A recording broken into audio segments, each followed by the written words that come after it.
I just came from Washington. I mean, we just had the annual meetings of the IMF World Bank Group. And overall, I think a lot of people feel that the global economy is proving to be a lot more resilient than what people thought. Inflation is coming under control. We are at the last mile of bringing inflation down. And I think overall, we are getting into a soft landing, as it is called. But that is not actually even globally. I mean, there are uneven situations within regions and within countries where there are countries which are still really struggling.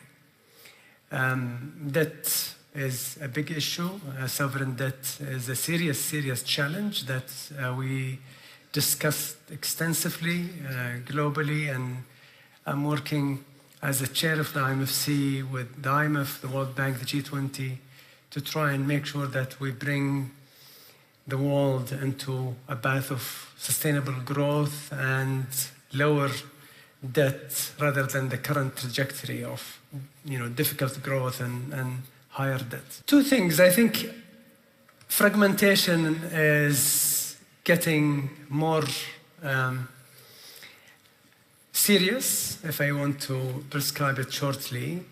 That said, I think we need to be very careful when describing this. I mean, international trade is actually growing, despite all the rhetoric, despite all the negative news that we hear globally. Global trade is actually growing. For now, we don't know who wins the U.S. election. That's right, but regardless of who wins the election, we had both sides of the aisle in the White House, and under both, still trade has grown. That said, there are obviously serious restrictions that are being put by nations year after year, and that impacts global trade. I think currently, under the current circumstances of serious geopolitical uncertainties, we need to build bridges rather than really burn them. Global communities need to come together.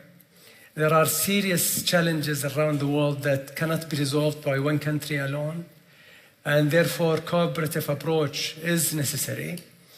I can tell you firsthand that when we discussed over the last year how we are going to deal with the IMF capitalization, how we are going to deal with the IMF surcharges and charges for borrowing countries, the whole global community came together and voted unanimously in favor of multilateralism.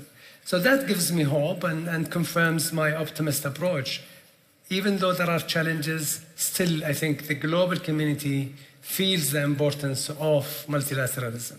This is one of the brightest spots in the world in terms of what investors are looking for. What investors look for, in brief, is return and risk-return adjustment. So they are looking for a stable place to invest. They are looking for long-term plans. They are looking for leadership who are bold and able to make tough decisions.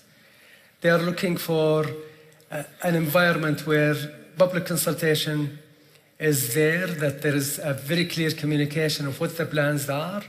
They are looking for a society that is young and vibrant, well-educated and engaged and enthusiastic about what's happening in the country. They are looking for a dynamic regulatory framework that is conducive and supportive and enabling to the private sector. And we are strong believers. I mean, no matter how much resources as a country you have, you cannot do what you need to do without the private sector. And if you have the enabling environment, that's what the private sector needs.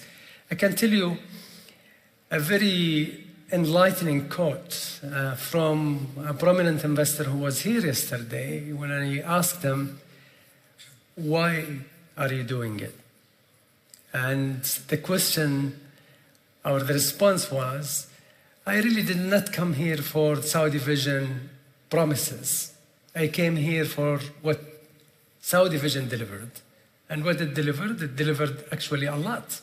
If you look at our GDP, The non-oil GDP for a country like Saudi Arabia, this is significant. The non-oil GDP now represents about 52% of the economy. Unemployment from what it was when we started for Saudis, 13%, now it's at 7.1%. We had a target of 7% in 2030. We are about to hit that target. We mobilized the resources of the country in terms of human capital significantly. Women empowerment has been a key pillar of what Saudi Vision is about, and the leadership have supported that enablement big time.